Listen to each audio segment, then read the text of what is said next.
Dubai airport से सफर के लिए पासपोर्ट या बोर्डिंग पास जरूरी नहीं। जी हाँ, अब मुसाफिर बायोमेट्रिक सिस्टम में सिर्फ अपना चेहरा दिखाकर टर्मिनल से हवाई जहाज तक जा सकते हैं। तफसीलात के मुताबिक दुबई इंटरनेशनल एयरपोर्ट के मुसाफिरों को सफर के लिए पासपोर्ट या बोर्डिंग पास की जरूरत नहीं होगी, बल्कि मुसाफिर सिर्फ अपना चेहरा दिखाकर टर्मिनल से हवाई जहाज तक जा सकते हैं।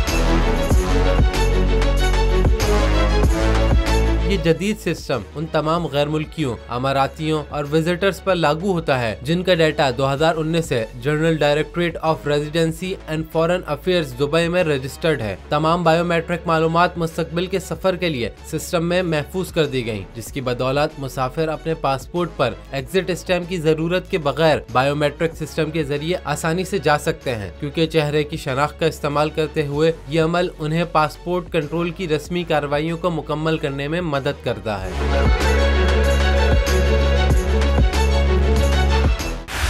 बोल उड़ाएगा सबका होश, भूल जाएंगे सब अपना जोश। बहुत जल्द आ रहा है PSL स्पेशल ट्रांसमिशन, सिर्फ बोल न्यूज पर। सब्सक्राइब करें और बेल दबाएं ताकि कोई खबर रह न जाए।